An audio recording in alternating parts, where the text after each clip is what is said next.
자, 지금도 우리 지도 명령, 우리 법령 마지막 단락입니다. 해서 몇 가지 이야기, 규칙성 드리고 231페이지 보도록 할게요. 일단 우리가 행정법상에서 쓰는 말인데요. 이 권자라는 말을 씁니다. 권한을 가진 자고요. 그대로 당하는 사람을 대상자라고 합니다. 그리고 그들이 누리는 행위, 이걸 행정행위라고 하죠. 행정행위라고 하는데 이 행정행위는 뭐 어떤 것이 될지 몰라요. 이 사람이 무엇을 하는가에 따라. 그래서 명칭을 붙입니다. 뭐 예를 들어서 지금 같으면 지도명령권자, 지도명령 대상자, 지도명령 행위 이렇게 붙이면 되고요. 뒤편에 가게 되면 행정처분이 나오지 않습니까? 그러면 행정처분권자, 행정처분 대상자, 행정처분 행위 이렇게 말을 붙이게 됩니다. 근데 여기서 이걸 기억하셔야 돼요. 우리가 이 놓치는 것이 뭐냐 하면 이 지도 감독을 하고 행정 처분을 한다. 이런 생각은 하시면 안 돼요. 전혀 제도가 관계가 없어요. 이건 이거고 저건 저거야. 이런 제도예요. 만약에 지도 감독은 이런 겁니다. 꼬마가 담배를 펴. 한 3살? 이건 심했다. 한 7살 합시다. 7살들 흡연하는 친구들 있어요. 자, 그랬을 때 지나가는 사람이 혼은 낼 수가 있겠죠. 야, 담배 피지 마, 피지 마, 피지 마, 피지 마. 라고 이웃집 사람들이나 형제나 뭐 이렇게 주변 할 수 있습니다. 부모님을 비롯해서. 하지만 뒤통수를 탁 칠 수 있는 사람은 누구만 가능하겠어요? 그렇죠. 그 집 부모님만 가능해요. 부모님만. 즉 뭐냐 하면 고유 권한을 가진 사람만 때릴 수가 있다는 것입니다. 그 말은요. 행정처분이라고 하는 것은 권한을 가진 자만 하는 것이지만 지도 감독은 좀 러프하게 어떻게 자유롭게 가능하다라고 보시면 됩니다. 좀 관계성이 다르다는 거예요. 관계성이. 해서 만약 이것이 이거 되고 나서 이게 된다 이렇게 해버리면 때린다라고 하면 도망가 버리면 그만이잖아요. 그래서 저는 관계성이 없어요. 그래서 절대적으로 무슨 권자는 그 내용에 대한 권한자일 뿐이다. 요거 먼저 기억을 해주시고요. 자, 두 번째 얘기입니다. 이 지도 감독에 대해서 이 37조는요. 옛날에 문제가 솔직히 나왔어요. 한데 4년 전부터 문제가 안 나와요. 뭐냐면 231페이지 1항을 보시면요. 1호, 2호, 3호, 4호 총 4호였거든요. 4호였는데 갑자기 1호, 2호가 사라져 버렸어요. 제가 알기로는 참고로 이게 오지 선택 문제거든요. 근데 4개 중에 2개가 사라져 버리니까 비교할 게 없어져 버렸어요. 그래서 시험은 나오지 않습니다. 하지만 우리는 그냥 배우는 재미로 합시다. 자, 이제 책에다 이건 바로 체크할게요. 232페이지 보면 지도 감독권자는 전부 다 들어가요. 그래서 국토교통부 장관이다, 시도의사다, 등록관청이다. 심지어 분사무소의 신고관청도 다 들어가요. 그리고 그들로부터 당하는 자를 큰 2번의 감독 대상자라고 있죠. 그거 보시면 개업공인중개사, 그리고 거리정보 사업자, 밑에 보면 무등록 개업공인중개사 이렇게 세 사람이 되고요. 해석상의 반복으로 소속 공인중개사 되냐 안 되냐 이런 말은 있는데 그게 개의치 마십시오. 그건 개의치 말고요. 자, 이제 오른쪽에 지도 감독 사유가 종전 4개였던 게 2가지로 되었다. 이렇게 보시면 되고요. 그리고 이런 것을 하려면 그 집에 가야 되거든요. 그냥 갈 수 없잖아요. 그래서 협조 요청을 하여 들어가는데 이때 이제 어떻게 할 것이냐. 내가 공무원이야 라고 보여줘야 되겠죠. 그래서 행정조사할 때 그 사람 신분증을 가서 보여준다는 얘기로 깔고 있어요. 자, 그런데 여기서 문제가 생깁니다. 반항하면 혼나야 되겠죠. 그래서 234페이지에 이 버티는 자에게 어떻게 할 것인가. 개공은 업무정지고 거리정보사업자 500만 원 이하가 들어오는데 이 문제가 안 나온 지 너무 오래됐어요. 그래서 지금 이렇게 간단하게 해도 될 것 같습니다. 자, 하지만 지금부터는 책을 놔두고요. 저하고 칠판만 대화합시다. 자, 이제부터 칠판만 보도록 해요. 자, 우리가 규칙성을 이제 따져줘야 돼요. 이제부터 본 수업입니다. 요거는 여러분 듣지 마시고요. 다 하고 화면 캡처해버리세요. 자, 우리가 행정제재라고 하는 건 성격이 2가지가 있다고 했습니다. 우리가 행정처분이 있어요. 행정처분은 일하지 마 이런 거예요. 한시적으로 일하지 않는 것을 정지고요. 너 그만둬 이게 취소입니다. 그리고 여러분이 혼나는 것을 행정벌이라고 하고요. 행정벌은 2가지가 있어요. 너 직접적으로 잘못이야. 이게 행정형벌이고요. 행정형벌. 형사처벌이죠. 그리고 간접적으로 한 게 행정질서벌이에요. 과태료라고 하시면 안 됩니다. 즉 무슨 말이냐면 질서벌 종류 중에 과태료가 있는 거예요. 이행강제금도 있고. 그래서 우리 공법의 이행강제금이나 과태료는 똑같은 성격이에요. 반복적으로 하느냐 단 한 번이냐 요 차이밖에 없어요. 이행할 때까지 강제적 내린다 해서 이행강제금, 한 번에 그냥 톡 친다 해서 과태료 그런 거지. 이걸 행정과태료라고 읽으시면 안 돼요. 종류가 과태료지. 자, 행정형벌은 징역 또는 벌금이에요. 징역과 벌금 이렇게 되고요. 그리고 질서벌은 앞서 말씀드린 것처럼 과태료예요. 그래서 먼저 기억할 것은 우리 포맷을 기억하는데 행정벌, 행정벌 해서 행정벌, 행정처분, 행정벌, 행정행정이 있어서 행정제재. 요 이해되시죠? 너 일하지 마. 한시적, 영원히. 행정처분, 징역 또는 벌금, 형벌, 행정형벌, 과태료, 행정지서벌 관계를 먼저 익혀두시고요. 자, 지금부터 제가 색깔을 여러 가지 쓸 것입니다. 자, 지금부터 집중하세요. 여기 있는 노란색을 제가 체크했어요. 행정처분 체크했고요. 여기 있는 행정지서벌을 체크했어요. 요 두 가지는요, 고유 권한자가 있습니다. 요 두 가지는 고유 권한자가 있어요. 권자, 고유 권자가 있습니다. 그 말은 그 고유 권한자만 말 그대로 처벌할 수 있습니다. 예를 한번 들어볼까요? 예를 들어보죠. 예를 들어서 등록증을 주는 사람은 누굴까? 등록관청이에요. 그러면 등록 취소를 하고 싶다. 이 등록 취소는 이 등록증 가진 사람을 개업공인중개사이지 않습니까? 결국 개공이 등록 취소되려면 누가 할까? 간단해요. 등록관청만 할 수 있다. 이렇게 됩니다. 근데 만약에 시도지사다, 국토교통부 장관이다, 그러면 틀린 말이 돼버린 거죠. 그래서 고유 권한자가 있다는 거 요 꼭 기억을 하셔야 됩니다. 요 과태료도 마찬가지예요. 개공한테 과태료 때릴 수 있는 사람 누구? 등록관청. 이렇게 됩니다. 고유자가 있어요. 자, 두 번째 규칙입니다. 빨간색이에요. 자, 행정형벌은요, 이거는 대상자가 모든 사람들이에요. 형사처벌이 어디서 하겠어요? 법원에서 합니다. 법원. 그래서 이것은 고유 권한자가 없어요. 고유권자가 없습니다. 누가 누구에게 한다 이런 말은 없어요. 여기는 누가 누구에게 한다는 말이 없고요. 여기 두 가지는 누가 누구에게 한다는 말이 있어요. 관계 기억되죠? 자, 이제 제가 파란색 잡았어요. 이제 어떤 행위를 하되 그 행위를 해서 동시에 두드려 맞느냐. 예를 들면 이런 게 있어요. 여기는 네 글자 행정처분하고 여기 네 글자 행정형벌. 요 두 가지는요, 평가가 가능해요. 평가는 하나 행위에 양쪽이 두드려 맞는 건데요. 이런 것이 있습니다. 예를 들어서 여러분이 이중 등록을 하게 되면 절대적 등록 취소, 즉 등록 취소와 1년의 일전 징역 또는 벌금을 받아요. 이렇게 평가가 됩니다. 평가가 된다는 거예요. 그래서 예를 들면 시험에 가장 자주 나오는 것 중에 하나가 이중 등록이에요.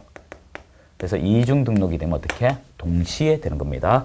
등록 취소도 되면서 글자를 잘 봐요. 그러면서 여기 있는 징역 또는 벌금 이렇게 돼요. 이렇게 됩니다. 자, 그러면 여기서 중요한 게 있어요. 이렇게 됩니다. 정지와 징역, 정지와 벌금, 취소와 징역, 취소와 벌금 이렇게 되지 요 세 글자인 정지와 과태료, 취소와 과태료는 없다는 것입니다. 이해되셨죠? 자, 그리고 요게 FM인데요. 예외가 딱 하나가 있어요. 뭐가 있냐면 행정처분과 행정지서벌이 예외적으로 평가되는 게 있어요. 딱 한 개밖에 없습니다. 한 개가 있는데 요건 시험에 극히 안 나와요. 거리정보 사업자입니다. 거리정보 사업자 500만 원 이하 과태료이면서 지정 취소 사유가 있거든요. 딱 하나가 있긴 있어요. 근데 그건 시험에 극히 안 나와요. 그러니까 요건 놓치셔도 돼요. 그래서 여기까지 정리 좀 할게요. 일단 노란색인 행정처분과 행정지서벌은 고유 권한자가 있다. 되었죠? 하지만 행정형벌은 고유 권한자가 없다. 그리고 행정처분과 행정형벌은 평가 대상이다. 여기까지 정리하셨습니까? 자, 그런데 여기서 또 재밌는 게 있어요. 자, 이제 흰색 들었습니다. 요 행정벌 요거는 생각할 내용이 없습니다. 무슨 말인가 하면 이거 하면 너 혼나, 이거 하면 혼나 이런 식으로 어떤 거리에 따른 혼남밖에 없어요. 거리에 대한 혼남. 그래서 이거는 그냥 사유를 암기하는 것밖에 없습니다. 사유를 당신이 외우고 있어요? 거리를 외우고 있어요? 이것밖에 없어요. 암기사항이에요. 하지만 행정처분은 일종의 행정지서벌 바탕으로 된 절차 관련 법률이기 때문에 질서가 있다는 겁니다. 근데 다행히 이제 빨간색 잘 봐요. 여기 있는 정지는요, 우리 법에 근거가 없어요. 그냥 행정절차법에 근거를 두고 이렇게만 돼 있어요. 그 말은 우리 공인중개사법에는 내용이 없다는 것입니다. 그럼 그 옆에 있는 이 친구는 어떻게 근거를 마련하고 있어요? 자, 그러면 이제 근거 얘기 한번 합시다. 이 친구 이야기할게요. 자, 우리는 취소 사유밖에 없어요. 취소 과정밖에 없습니다. 만약에 시험 문제에서 이 정지 절차가 나오면 의견 청취라는 여러 가지 구제 제도가 있다. 그 시험 나올까? 안 나와요. 시험 범위에서 벗어나면 안 나옵니다. 만약에 이걸 어렵게 제가 강의하고자 한다면 징역 또는 벌금이 어떤 것인지 일일이 다 설명하면 돼요. 한데 안 나온 거 왜 합니까? 이게 트렌드도 바뀌어가요. 강의도. 나오는 것만 하면 돼요. 왜 자꾸 복잡합니까? 자, 취소 과정은 네 가지입니다. 일단 거리가 필요해요. 사유. 그리고 취소가 확정됩니다. 그 확정되기 이전에 구제 제도인 청문회요. 이 구제는요, 이 제도에서 무엇을 하겠다 하면 그걸로 가는 거예요. 청문, 공청회 들어보셨죠? 이런 것들 다 성격이 같아요. 그리고 확정되면 이제 그 이후에 하는 것을 우리가 반납이라는 제도가 있어요. 왜냐하면 이 취소의 대상이 증서거든요. 증서의 경우는 힘 있는 서류이기 때문에 가지고 있던 그 사람이 있다 믿어요. 예를 운전면허 취소되더라도 면허증 가지고 있으면 남이 보면 있네 이렇게 돼요. 똑같은 겁니다. 자, 이제부터 보세요. 취소를 기준합니다. 노란색 잘 봐요. 취소를 기준하고 앞에 있다여 이것을 사전이라고 해요. 그리고 뒤에 있다여 이것을 사후라고 해요. 사후. 자, 그리고 이것을 구하는 제도로 하여 사전구제. 자, 이 사전구제는요, 원칙은 해야 됩니다. 원칙. 이제 표현도 잘 봐야 돼요. 여러분, 이거 중요한 강의예요. 이번 강의. 원칙은 해야 됩니다. 원칙은 해야 됩니다. 근데 이것을 안 하면, 생략하면 어떻게 될까? 절차상 하자로 효력이 없게 돼요. 예전에 이런 사건이 있었어요. 우리 멍멍이, 왁왁 하는 그 개가 있었어요. 근데 주인이 실제 이 개한테 여러 가지 장난을 많이 치는데 종이를 씹는 장난을 쳤어요. 근데 문제는 이 사람이 음주운전이든 여러 가지 사건이든 하여튼 이 경찰청에서 서류가 왔습니다. 왔는데 이 종이를 보니까 걔가 먹어버렸어요. 실제로. 그러니까 이제 어떻게 됩니까? 본인은 이 면허 취소 사유나 여러 가지 구제 제도에 대해서 본 적이 있어 없어? 없다는 거예요. 그런데 어떻게 경찰청 그냥 취소 내렸어요. 그 대법원 판례까지 가서 어떻게? 난 본 적이 없는데 왜 취소했어? 절차상 하자로 어떻게 이게 취소의 효력이 없다. 무효가 돼버렸어요. 그냥 운전하고 다니는 거예요. 그래서 이 원칙을 생략하면 절차상 하자로 효력이 없게 됩니다. 이게 이해되셨죠? 자, 근데 원칙이 있으면 뭐가 있어요? 예외가 있는 거예요. 예외는 이것을 하지 않습니다. 자, 어떤 거냐 하면 이거는요, 신분권이기 때문에요. 이 사유 자체가 바로 취소로 가는 것들이 있어요. 이것을 우리가 이렇게 말합니다. 자동 취소다. 자동 실효다. 이런 말을 씁니다. 많이 들어보셨죠? 이런 말 신문에서. 자, 이런 말을 쓰는데 어떤 것이 있냐면 간단해요. 꼴까닥 이게 답이에요. 즉 개인이면 사망, 그리고 법인이면 해산 이렇게 돼요. 자, 이 두 가지입니다. 해서 개인인 사망, 법인 해산 나오면 자동으로 어떻게 취소가 확진돼요. 관 뚜껑 열고 내리무드 할 수는 없잖아요. 그래서 그렇습니다. 자, 이제 요 반납은 봐요. 확진되고 이후에 한다 해서 이것을 사후 조치라고 해요. 자, 근데 여기서 잘 봐야 돼요. 자, 우리는 현행 법은 취소가 세 가지가 있어요. 어떤 거 있냐 하면 요 사후 조치 대상은 다 무슨 증이라는 거 있는데 우리 증의 취소는 이렇게 있습니다. 자격 취소란 것이 있고요. 자격증 들어봤죠? 취소가 있고, 그리고 등록증, 그래서 등록 취소가 있고요. 그리고 지정 취소가 있습니다. 근데 잘 들어야 돼요. 이 지정 취소는 유통기간하고 똑같아요. 일정 기간 지나면 그냥 사라지는 겁니다. 그게 뭐 기간 지나면 효력 없기 때문에 의미가 없어요. 그래서 반납 제도가 원래 없는 겁니다. 유통기간 지나면 불폐되가 버리는 거예요. 자, 그런데 이 사후 조치가 여러분 외우셔야 돼요. 조금 뒤에 하겠지만 5보7반이라고 해서 5일 안에 보고하고 7일 이내 반납. 5보7반이고요. 등록 취소의 경우는 5번 없습니다. 5일 이내 국토교통부 장관 보고하는 거거든요. 7일 이내 반납인데 여기는 7반만 있습니다. 요 글자 어떤 의미인지 모르지만 일단 암기해 두시고요. 자, 일단 우리나라는 4단계로 거리, 그리고 확진되기 전에 구제, 그리고 반납이 있는데 여기서 중요한 대화 이제 하도록 합시다. 만약 이 사람이 반납을 하게 되면 가지고 오게끔 해야 되겠죠. 그래서 우리 법은 이 뒤에 이 가지고 오세요라 싫어. 그러면 과태료를 내게끔 이렇게 제도화를 간접적으로 보완하고 있습니다. 대한민국은. 자, 그러면 이제 어떤 것이 이러한 절차를 갈 것이냐. 취소 얘기만 했는데요. 정지의 경우는 이렇습니다. 정지, 사유, 의견 정치, 정지. 이건 뒤에 없어요. 정지는 취소가 아니니까 이게 없다고. 근데 우리 법엔 관계가 없습니다. 자, 여기까지 정리되셨죠? 자, 그러면 이제 우리 행정처분에 대해서 고유 권한자 좀 보자. 이겁니다. 행정처분. 행정처분 권한자가 있고요. 행정처분 대상자가 있습니다. 자, 그리고 행정행위가 있어요. 행정행위. 자, 있을 때 이 사람이 누군가 일단 국토교통부 장관이면 거리정보 사업자가 됩니다. 사업자가 돼요. 자, 이 사람은 지정 취소밖에 없습니다. 지정 취소라고 하는 것만 있지 거래 정지, 지정 정지 이런 말은 없어요. 왜? 기간 지나면 사라지니까.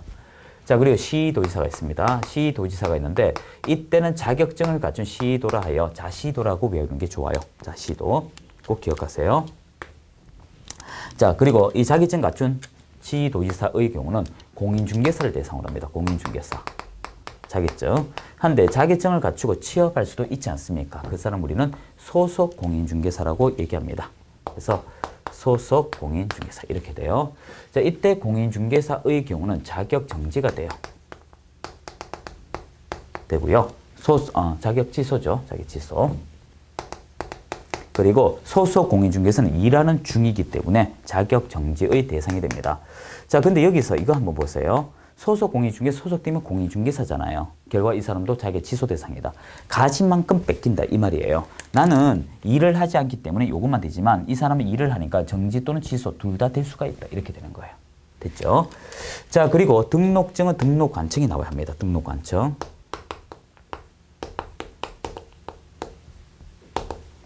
등록관청인데요. 이때 등록관청은 자격증, 등록증, 등록증이에요. 개업, 공인중개사, 개공이라 적을게요. 개공이고요. 이게 똑같아요. 이 사람은 두 가지입니다. 이제 요건 1대 요렇게 매칭이 돼요. 이렇게. 그리고 얘는 여기로도 갈 수가 있는 거예요. 자, 개공은 역시 똑같아요. 등록 취소입니다. 그리고 업무 정지예요. 이때는 업무 정지라 씁니다. 등록 정지라고 쓰지 않고. 그래서 이 반드시 이렇게만 수평으로 가요. 등록관청이 공인중개사에게 틀린 말이에요. 국토교통부 장관의 개공 틀린 말이에요. 자, 이랬을 때 이걸 잘 들으셔야 돼요. 옛날에는 등록 취소 또는 업무 정지 두 가지밖에 없었어요. 그런데 이게 너무 가혹하다라고 해서 이 등록 취소를 갈라놨습니다. 절대적인 거와 상대적인 걸로 갈라놨어요. 그래서 어떻게 했냐면 이 등록 취소는 절대적인 건 반드시 없애는 거예요. 하지만 상대는 할 수도 있고 안 할 수도 있어요. 안 하면 어떻게 업무 정지로 가는 거예요. 그래서 잘 들으셔야 돼요. 시중에 많은 문제집을 보게 되면 상대적 등록 취소, 업무 정지로 구별하시오 이런 문제 나오는데 신도 못 풀어요. 그러니까 학원 강사들이 이게 더 문제가 많아요, 실은. 모르기 때문에 그런 문제 내는 겁니다. 기출문제 그런 거 나온 적 없어요. 왜 안 나올까요? 상대적 등록 취소 안 받으면 업무 정지라고요. 다시 합시다. 상대적 등록 취소 안 받으면 업무 정지라고요. 그 말은 이걸 바르면 이거고 안 바르면 이거니까 어떻게 구별하냐. 법이 이걸 구별하지 말라 돼 있는데 왜 일개 강사가 구별하냐. 이게 문제예요. 이게 현실이에요. 이 시험에 낙구성을 안 내주죠. 현 시험은요. 절대적 등록 취소와 상대 이건 구별이 가능해요.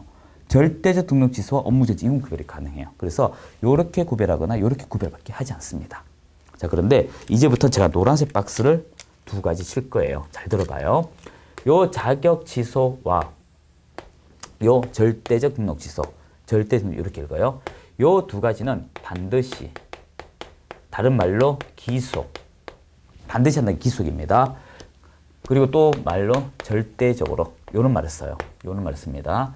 자, 이런 말들이 나오는 것은 요 두 가지 박스밖에 없어요. 나머지, 자 빨간색으로 할게요. 밑줄, 나머지 요런 것들 뭐 이렇게 되나요? 자, 이것들의 경우는 할 수 있다. 재략, 상대, 이미 이런 말을 써요. 구별되시겠죠? 이거 반드시니까 한다라고 하면 되겠네요. 또 똑같은 말로 요 흰색으로 하나 적을까요? 할 수 있다 하면 한다 이렇게 되겠죠. 자, 그래서 여러분이 이렇게 되겠네요. 만약에 이게 이제 자격 취소가 되었다. 이게 이제 요 부분입니다. 요 취소가 자격 취소되면 자격 취소 사유에 들어가게 되면 자격 취소를 하여한다. 그 전에 무엇을 한다? 청문을 거쳐야 한다. 시도지사의. 그리고 자격 취소되면 자격증 반납한다. 그래서 자격 취소 하여한다 이거예요. 상대적 등록 취소에 들어가게 되면 상대적이니까 상대 등록 취소 사유에 해당하게 되면 등록 취소할 수 있다. 등록 취소 전에 청문 하여야 한다. 반드시니까. 하지만 취소가 되면 반납하여야 한다. 이렇게 되겠죠. 그래서 이 부분에서 어떻게 말하는지를 잘 들으셔야 돼요. 그래서 요 세 단락을 먼저 기억을 해 주셔야 됩니다.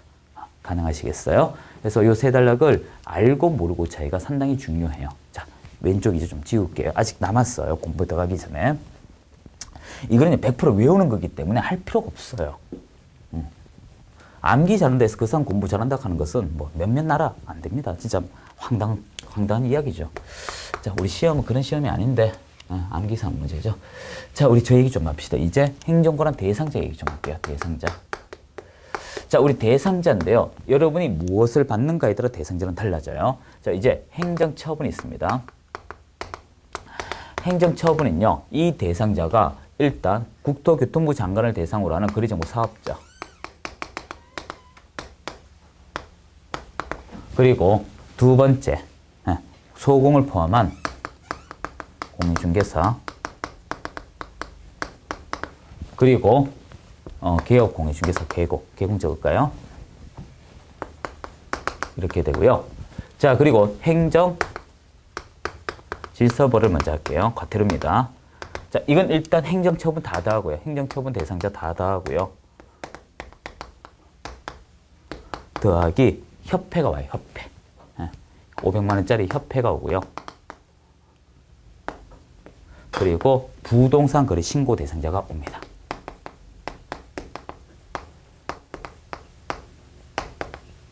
부동산 거래 신고 대상자는요, 거래 당사자 또는 개공 이렇게 되겠죠. 자, 요게 일단 추가가 되었어요. 여기 추가되었어요. 그리고 이제 행정형벌. 행정형벌은요, 대상자가 법원이니까 사법기관이니까 모두가 다 됩니다. 모두. 이렇게 돼요. 모두. 이렇게 됩니다. 여기까지 이해되셨죠? 자, 근데 제가 붉은색 잡았어요. 요 둘에는 안 되는 사람인데 여긴 된다 이거예요. 요 둘이 안 되지만 여긴 되는 거예요. 여기 시험을 잘 나와요. 중개보조원. 중개보조원. 그리고 여러분이 잘 알고 있는 무등록개공. 요 두 사람은요, 행정처분과 행정지사벌하고 관계없어요. 나오면 틀린 답이에요. 그리고 중개보전 무등록개공은 행정형벌하고 관계가 있어요. 이해되셨죠? 자, 요런 얘기 정리하고요. 이제 나머지 하나만 더 정리하면 우리 책 볼 권한이 생깁니다. 자, 요거 하고 이제 쉴 거예요. 일단 아직 이런 것들이 기본적이 되면 책 금방금방 날라가요. 100% 외우는 건데 쉽게 말해서 다 알았던 가정이라면 이 지금 표 다 있어요, 책에. 분명히 캡처라고 했습니다. 나중에 그 책 뒤에 가시게 되면 표 넣어놨어요, 여러분. 어디 있냐 하면 269페이지 만들어놨어요. 이거 다 외울 겁니다. 외운 거. 찢어가지고 가지고 다니세요. 아니면 휴대폰 찍어가 하거나. 자, 이제부터 요거 하고 쉴 거예요. 자, 칠판 우리 보도록 합시다. 이제는 권자 얘기예요. 권자. 누가 나오면 이 사람 나와야 돼요. 예를 들어 자격증. 자격증이 다른 말로 뭐예요? 공인중개사죠. 이 사람 나오면 우리가 무엇이냐? 시도지사 해야 돼요. 정확하게 말하면 자시도 좀 해주면 되겠죠. 근데 그 문제는 조금 뒤에 다음 강의할 때 제가 할 것이고요. 자, 이제 등록증. 등록증 있는 사람이 뭐예요? 개업공인중개사죠. 이 사람의 경우는 등록관청. 이렇게 되고요. 그리고 이제 세 번째 할 얘기는 거래정보사업자. 그리고 협회. 거래정보사업자 협회 나오면 국장. 자, 그리고 하나 더 부동산 거래 신고. 나와도 등록관청. 이렇게 됩니다. 자, 요거는 여러분이 좀 적어 놓으셔야 돼요. 단지 여기 말한 등록관청과 이 등록관청 같다 다르다? 다르다. 이건 대상물 소재지의 등록관청. 이거 대상물 소재예요. 대상물. 부동산. 이건 사무소 소재지의 등록관청. 구별되겠죠? 그래서 여기까지 하게 되면 이제 공부할 거리가 생겼어요. 자, 요걸 바탕으로 여러분 이번 강의 최소한 2번을 봐야 돼요. 다음 강의 보기 전에 좀 지겹더라도 제 요걸 한 번 더 보세요. 그래 여러분이 쉽게 다음 강의 넘길 수 있습니다. 그럼 법령 이제 오늘 다 끝나요. 다 끝나고 중요한 것은 이제 실무 너무 어렵게 받아들이지 마세요. 그래서 실무 제가 녹화할 때 말씀드리겠지만 몇몇 과정만 거치면 실무 쉬워요. 자, 이제 인사드릴게요. 수고하셨습니다.